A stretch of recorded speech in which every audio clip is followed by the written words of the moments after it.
And a good Saturday morning to all of you out there as I'm sitting here April 20th on a Saturday morning. I feel better about OU softball today than I did when I recorded last Saturday. Last Saturday, it was this team is not good enough to win a national championship. They got to get a lot better in a hurry. They got time, but come on, this team has got to start showing us that they're the elite team that we thought that they were, early midway point of the season. And this is not an episode today on a Saturday where I say, all right, they did it. They did it. They beat Tulsa. They beat Houston on a Friday night. They're back. Here we go. They're about to roll through, not lose another game, en route to a national championship, fourth consecutive. I'm not going that far today. But what I will say is that, pretty good week thus far. And we'll see what happens on Saturday and, of course, on Sunday as well. But Kirsten Deal throws a no-hitter on Tuesday. Kelly Maxwell has another great outing, 5 innings, and you end up run-ruling Houston in 6 innings on Friday night. So I don't know about the rest of you. I'm starting to feel better. I'm not ready to say, hey, this is the team of last year when they got hot and started playing their best softball. Still some things that need to happen, a little bit more consistency at the plate from time to time. Things can still be better. But all in all, after that Friday night loss to BYU, which was – again, one of the worst performances I've seen from an OU softball team in a long, long time. They've bounced back accordingly and won 3 consecutive games. I think OU's the best team in the country when Kelly Maxwell's in the circle. She's really good, guys. She's really good. Numbers bear it out. I mean, ERA, she's top 5 in the Big 12. And if you just take those pitchers who have thrown 90 innings or more, she's going to rank number 2 in ERA. The numbers look really good, but I think here recently she's really, really come into her own. And she's 14-1 on the year. The lone loss, of course, was to Texas, but I thought she was good enough for OU to get a win in that game on Sunday. Just didn't have a whole lot of offense.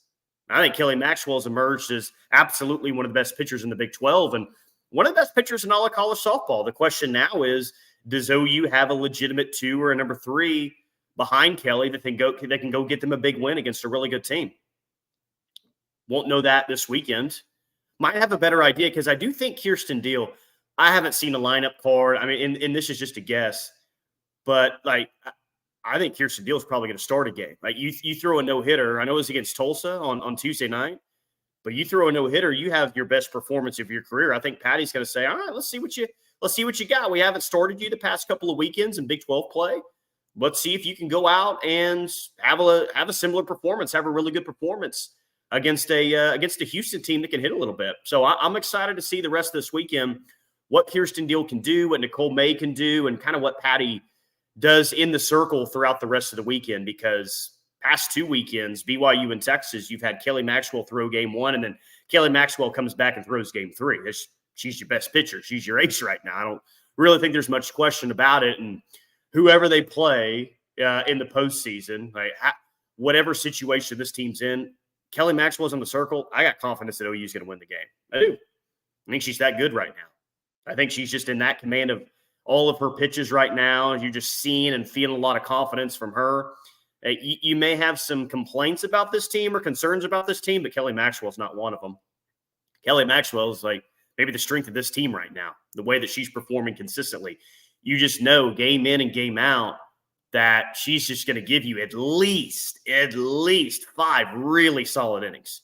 You got a chance to win. You got a great chance to win every single time Kelly Maxwell goes out to the circle. So continue to be impressed with her, and we'll see here moving forward if she can continue to put up some really good innings. Okay, so this is going to be short, sweet, to the point. Little OU softball talk, little OU football talk. I actually have to leave for Norman in like 15 minutes because I got to do a full day of pregame and postgame shows for the OU spring game. I want to mix in a little OU softball, a little OU football talk. Is there anything better than that? It's pretty good, right?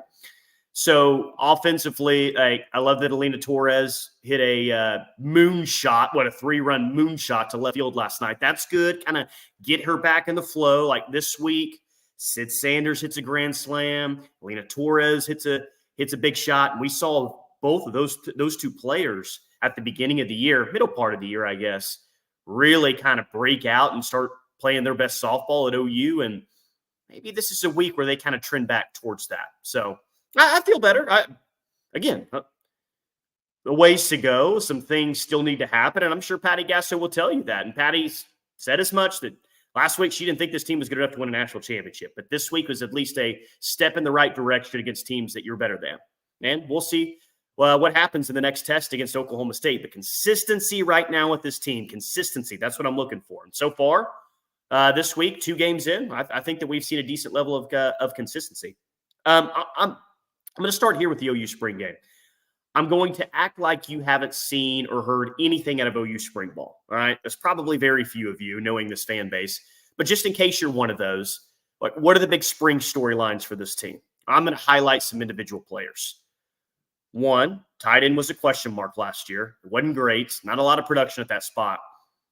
Tight end's going to be really good this year, guys. Bauer Sharp, the portal transfer you got from Southeastern Louisiana, he's a dude. Physically impressive, can go up and get the football, has an attitude about him to where he's not afraid to go block off the edge as well. Everyone really, really likes this guy. And you ask anyone who's seen a spring practice or is on the team, a coach, they'll say the same thing. Bauer Sharp is the absolute front runner right now for the starting tight end position. And not only do I think that he'll win that, might you have your most productive season from a tight end since Mark Andrews won the Mackey Award in 2017? I think that's absolutely the case because I think he's that good. The question is OU going to target him enough in the passing game? Because Mark Andrews, I thought, was a weapon well before the 2017 season, but it took him 3 years to finally start targeting him quite a bit in the offense. And hopefully that's not the case with Bauer Sharp because he can be a mismatch nightmare. Really tall, really athletic, but can go up and get the ball as well. They're going to have some mismatches down the field with Bauer Sharp, and I'm hoping that this offense really takes advantage of some of the mismatches that they have down the field against some of these SEC defenses. The backup quarterback, Michael Hawkins, a true freshman, he's good. He's good. I'm not going to sit here and tell you today that there's a legitimate quarterback battle. I'm not going to tell you that if he outperforms Jackson Arnold today that we'll have a quarterback battle going into the summer. No. Jackson Arnold is QB number 1, and that's just how it is. But I think you feel pretty good right now about overall quarterback depth. And, in fact, you probably feel better about quarterback today than you did a month ago before spring ball started. Will they use Michael Hawkins and his athleticism in some different ways this year? Maybe. Jackson Arnold can really move and make some plays with his feet as well. We saw that in the Alamo Bowl. We've kind of known that throughout his career. I don't know if OU is going to have a package in for Michael Hawkins because, again, Jackson Arnold gives you a lot in the run game as well, certainly more than Dillon Gabriel did a year ago. But if something were to happen to Jackson Arnold, I think this staff as of right now would feel comfortable with Michael Hawkins in a game. It's not ideal. I still think Jackson Arnold's your best option at quarterback, but apparently this true freshman has rolled in and he's played extremely, extremely well. Looks confident. And I think consistency probably a big thing for him. Not that he hasn't made any mistakes. And of course he's made mistakes. Everyone makes mistakes in spring ball, especially a young quarterback. But even though there have been mistakes at times, it sounds like the consistent high-level play from him, the athleticism, throwing on the run, just all the tools, has been there for a true freshman quarterback. So that's been great to see. Jaden Jackson, true freshman, defensive lineman, interior defensive line, a position we've been talking about for a decade, if not more, that OU's got to be better at. And he's just a true freshman along with David Stone, the former 5-star. But Jaden Jackson apparently has looked like the real deal. And Jaden Jackson's going to play this year. Does he start? I think there's a world where that's the case. I absolutely think Jaden Jackson can start. Now, is that necessarily ideal in the SEC? Maybe not. I do believe in such thing as a freshman wall. And hopefully that doesn't happen for Jaden Jackson. Hopefully they have enough of a rotation that he doesn't have to play an incredible amount of snaps this year. But just from pure talent standpoint, he's good. Same thing with David Stone. It almost kind of sounds like Jaden Jackson is more ready to play right now. But the overall ceiling, who's got the higher ceiling of the two true freshmen who played high school ball together at IMG is David Stone. And that's not surprising. David Stone was a 5-star for a reason. I think at least one service had him ranked as the number 1 defensive player in the class. If not number 1, he was right there at number 2. But Jaden Jackson ready to go right now physically, which is important because that's a position that, again, for at least a decade, if not more, we've been talking about that OU needs to get better. If they're going to win a national championship, they've got to get better in the trenches. If they're going to the SEC, OU's got to get better on the interior of the defensive line. I don't think that there's a position group that I feel better about from today to a month ago, like in terms of how I felt before spring ball, right? Like defensive line, I feel a lot better about things. And I feel a lot better about things because Jaden Jackson and David Stone are going to play this year and they look the part. And that was important because you lost a couple of players on the interior of the defensive line. Jacob Lacey unexpectedly had to retire from football. You really needed some numbers. You needed these two guys to look like immediately that they could play significant snaps for you. And that's been the case. And OU's going to get one, maybe two players in the transfer portal on the defensive line. They get Dominic Williams, this kid from TCU who was a freshman All-American in 2022. I mean, I'll really start to feel better about this defensive line. Really start to feel better about this defensive line. Because I already have high hopes for this defense and expectations. I think this defense could be at least the best they've had since 2015. Maybe we're talking about the best defense that OU's had since 2009. And I know, like, there were some bad moments a year ago. The BYU game was not great. The TCU game was not great. But go think of the worst moments from the OU defense last year, and you'll probably point out those two games to me, right? You'll probably point out the BYU game and the TCU game. Fair. They didn't necessarily look great against the run, but what else happened in those games? Danny Stutzman got a huge strip sack in that game to give the offense a short field. Billy Bowman got a pick six, one of the top three biggest plays of the year. TCU game, Billy Bowman got another pick six. Like, what I'm saying is, even in the games where the defense did not perform their best and had some of their low moments of the year, there were still some explosive, big-time highlight plays that helped save the day. Like, Billy Bowman doesn't come up with that pick six. I don't think that they win at BYU. I think we're talking about a 9-3 regular season team, and they don't hit the over on the 9.5 over-under to start the year. So even in the games where it just didn't look like it did in previous games before, there were still one or two big plays that kind of helped save the day. And that BYU game is a prime example. Another player that you need to know about, and he's a transfer. A lot of transfers, a lot of true freshmen. That's not indicative of the players that they have coming back. That's just kind of natural that you hear more about the newcomers when it comes to spring ball. Deion Burks is the truth. And I might buy that he could be a top 3 receiver in the SEC this year. There's a lot of good receivers in the SEC, and we know who does the best job of putting those receivers out. It's probably been LSU here recently, along with Alabama. Tennessee's going to have a really good one. Luther Burden at Missouri is one of the best players in the country this year. Texas will have a good wide receiver or two, maybe more. But Deion Burks there's a lot of reasons to be excited about this guy. Probably going to play that slot position that Drake Stoops played a year ago.